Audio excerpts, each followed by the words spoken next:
On September 18, 2015, Judy Schultz received a phone call from her 79-year-old mother, Ora Lee Hawkins. As soon as she said hello, she knew something was wrong. Ora was in tears, sobbing so hard Judy could barely make out what she said. Judy was so disturbed by the phone call, she drove straight to her mother's home. There, she found the house empty and in darkness. After knocking on the door several times with no answer, a distressed Judy went back home. It was only after a few days that she would find out why her mom had been missing. The Hawkins were a well-known family in St. Cloud, Florida, where they lived for decades. Lee's ex-husband was the former sheriff's captain. Her youngest daughter, Amy Day, spent 19 years working for the Greater Orlando Aviation Authority, where she greeted political figures, including several presidents.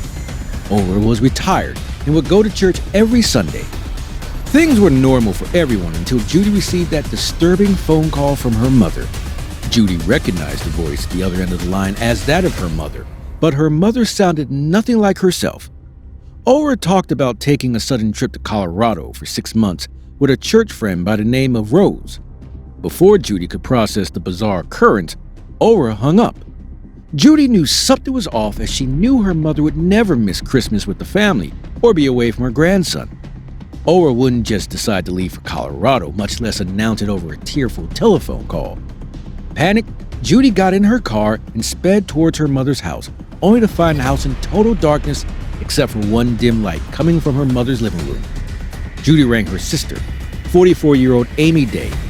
Amy had been living with her mother since her divorce 5 years earlier. Amy told Judy she received a similar call from her mother, but was 150 miles away in Chiefland, Florida with her fiancé. She told Judy she would be home the next day and will call when she is 15 minutes away. By 11:15 a.m. the next day, Judy was already waiting for Amy in their mother's driveway. Judy had still been trying to reach her mother, calling her cell phone, but there was no sign of Ora. Judy's concerns only grew deeper after it was uncovered that there was no one by the name of Rose in the church congregation. At 11:25 a.m., Judy received a call from Amy. She told Judy she was minutes away from her mother's house, but just 2 minutes later, the front door opened and Amy entered the house. No car had pulled up on the driveway. Amy said her boyfriend dropped her off shortly before Judy arrived. This was typical of Amy, so Judy shrugged it off. The two sisters searched the house. Everything seemed normal, but there was no sign of their mother. Some of Ora's personal belongings were also missing, including her vitamins, laptop, and her phone. Her winter outfits and several suitcases were also gone. After trying unsuccessfully to find her, Amy and Judy finally phoned the police. On Sunday, September 20th, police arrived at Ora's home and quickly realized that the scene had been staged. They found Ora's mobile phone under her bed and the missing suitcases and winter clothes hidden in the attic. Inside the suitcases, they found duct tape, Ora's vitamins, her credit cards, and her driver's license. But this was far from the worst discovery. On the afternoon of the following day, a team of forensic investigators noticed a weird flower bed full of brightly colored flowers in Ora's yard. When they moved in to take a closer look, they realized the flowers were not real and were on top of Ora Lee Hawkins' body. Ora was murdered brutally, and her body had been wrapped inside garbage bags and pink blankets. Her body was sent for an autopsy, and it turned out she had been beaten around the face and torso. Medical examiners concluded that Ora was not beaten to death, but had been suffocated, possibly due to the trash bags placed over her head. Digital forensics had been examining Ora's digital footprint. They noticed that Ora went on a shopping spree in the days leading up to her death.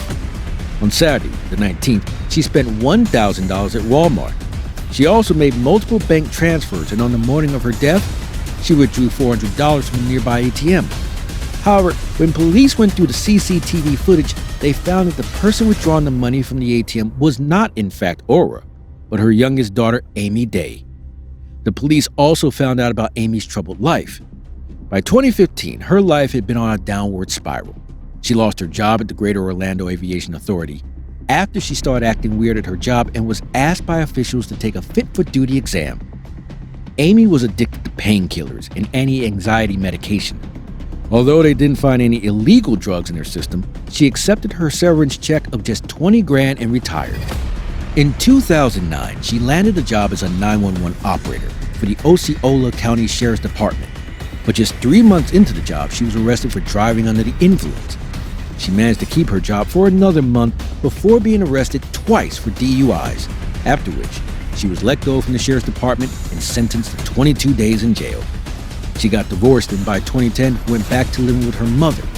She was unemployed and living off of her mother's income, often stealing from her. In her interview with police, Judy told investigators the last time she saw Ora, they had discussed problems they were having with Amy. Ora was tired of Amy stealing from her. Amy was brought in for questioning, and the subsequent interview lasted 8 hours. When the investigators told her about her mother's death, she broke down in tears and seemed genuinely distraught.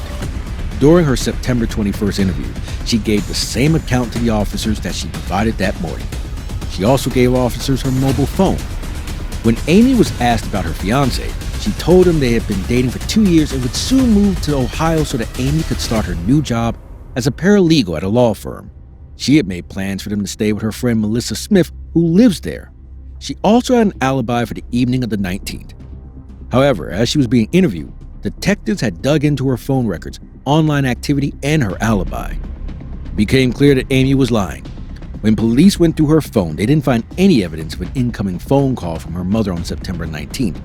They also couldn't find any records of her trying to call her mother repeatedly, as she had claimed to have done. Her SunPass didn't register her passing through any turnpikes to Chiefland. Police also found out that Amy received $7,262 from her mother a few days before her death. Amy claimed that her mother was worried about her not having enough money to move to Ohio. Her mother also bought her a round-trip ticket to Ohio. Just as Amy thought things couldn't get worse for her, it turned out that the police had called her alibi, who turned out to be non-existent. The supposed alibi had no idea who Amy was and claimed to have never heard of her. When the police contacted Amy's fiancé, he told the police they were not dating, they were just friends.